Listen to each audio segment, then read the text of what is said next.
Assalamualaikum warahmatullahi wabarakatuh. Apa kabar anak-anakku semua? Mudah-mudahan kalian tetap sehat dan semangat mengikuti pembelajaran hari ini. Meskipun masih puasa, tapi insya Allah tetap semangat dan tetap produktif.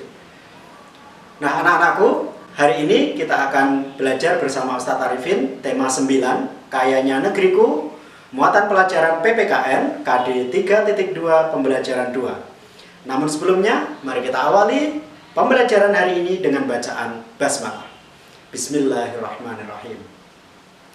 Nah, yang akan kita pelajari hari ini, yang pertama, terkait dengan hak dan kewajiban warga negara terhadap sumber daya alam. Yang kedua, kerjasama dalam kelestarian sumber daya alam. Serta yang ketiga, mengidentifikasi nilai persatuan dan kesatuan di berbagai lingkungan. Nah anak-anakku, mari kita bahas untuk materi yang pertama tentang hak dan kewajiban warga negara atas sumber daya alam. Nah, hak warga negara atas sumber daya alam. Seperti kita ketahui bersama bahwa hak adalah sesuatu yang sudah semestinya kita terima. Dalam konteks ini berarti hak warga negara adalah sesuatu yang sudah sepantasnya diterima oleh warga negara Indonesia terkait dengan pemanfaatan sumber daya alam. Nah, yang pertama, sumber daya alam yang ada di Indonesia bisa dimanfaatkan oleh setiap warga negara Indonesia secara langsung maupun tidak langsung. Nah, yang dimaksud pemanfaatan secara langsung artinya tidak perlu proses pengolahan ya atau pabrikasi.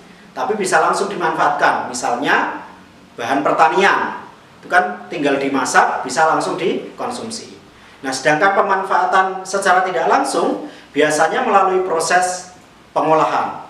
Misalnya minyak bumi, ya, setelah ditambang dari lepas pantai, itu perlu diolah terlebih dahulu, karena masih berupa minyak mentah. Nah, setelah melalui proses pengolahan, baru nanti bisa dimanfaatkan sebagai bahan bakar minyak, seperti Pertamax, Pertalite, Premium, ya, minyak tanah, sampai kemudian proses yang paling akhir adalah aspal curah. Nah, kemudian kewajiban warga negara atas sumber daya alam.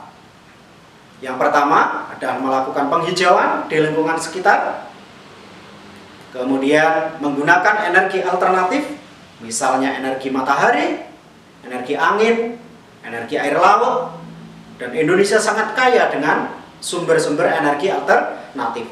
Tinggal kita ke depan bisa memanfaatkan itu semua sehingga bisa menjadi alternatif dalam penggunaan energi yang saat ini masih sebagian besar menggunakan energi yang habis pakai, seperti minyak bumi, batu bara, dan lain sebagainya. Kemudian kewajiban yang selanjutnya adalah memanfaatkan teknologi yang ramah lingkungan. Kemudian tidak melakukan penebangan liar atau illegal logging, dan tidak melakukan pembakaran hutan serta lahan. Nah, di beberapa kawasan, di beberapa daerah memang harus diakui masih ada sekelompok orang yang ketika membuka lahan baru untuk pertanian atau perkebunan itu dengan cara membakar hutan. Nah, ini tentu tindakan yang kurang dibenarkan. Kemudian, kewajiban yang lainnya adalah menjaga kelestarian flora serta fauna agar tidak punah. Nah, kemudian kita masuk pada poin kedua tentang kerjasama menjaga kelestarian sumber daya alam. Nah, yang pertama tentang kerjasama antar warga masyarakat dalam menjaga kelestarian sumber daya alam. Poin yang pertama, melakukan penghijauan di lingkungan sekitar, ya, hampir sama dengan yang tadi. Yang kedua, melakukan kegiatan gotong royong, membersihkan selokan atau saluran air, ya, supaya tidak tersumbat, tidak menyebabkan banjir, karena banjir itu nanti akan menyebabkan kerusakan. Kemudian mengelola bank sampah warga dengan baik. Nah, di beberapa tempat sudah mulai diupayakan adanya bank sampah, sehingga sampah rumah tangga itu tidak hanya langsung dibuang, tapi bisa dimanfaatkan kembali melalui bank sampah ini. Dan ini juga menghasilkan nilai ekonomi bagi masyarakat sekitar. Kemudian merawat apotek hidup secara berkelompok dengan warga sekitar. Tanaman-tanaman obat yang bisa dimanfaatkan sebagai obat tradisional itu juga bisa dikembangkan di lingkungan sekitar. Berikutnya, kerjasama antara anggota masyarakat dengan pemerintah dalam menjaga kelestarian sumber daya alam. Yang pertama, dengan membentuk lembaga masyarakat desa hutan untuk menjaga kelestarian hutan. Ini biasanya dilakukan untuk masyarakat yang tinggal di sekitar hutan. Kemudian, menyediakan tempat pembuangan sampah umum dan memberikan sanksi atau hukuman yang tegas kepada pihak-pihak yang merusak lingkungan.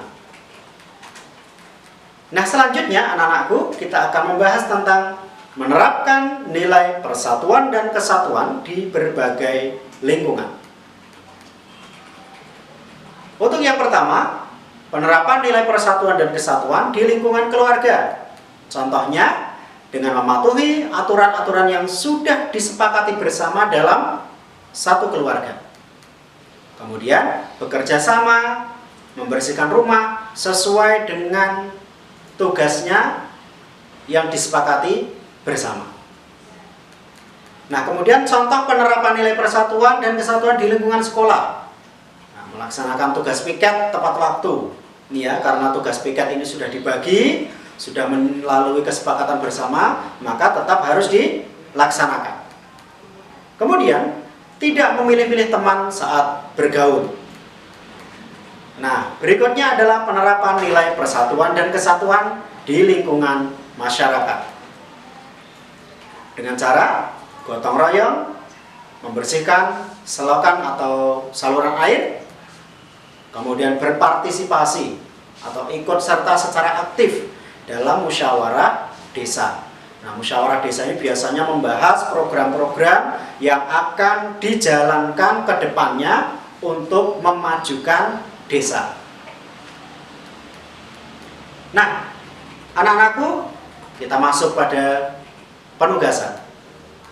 Yang pertama, setelah kalian menyimak video pembelajaran, kemudian mempelajari buku bahan belajar daring, kalian bisa mengerjakan aktivitas siswa. Setelah itu, kalian bisa mengerjakan latihan soal pengayaan di buku BBD juga. Dan terakhir, mengisi lembar capaian pemahaman materi. Baik anak-anakku, sekian untuk materi hari ini. Mudah-mudahan bermanfaat. Billahi fisabilillah fastabiqul khairat. Jazakumullah khairan katsira. Wassalamualaikum warahmatullahi wabarakatuh.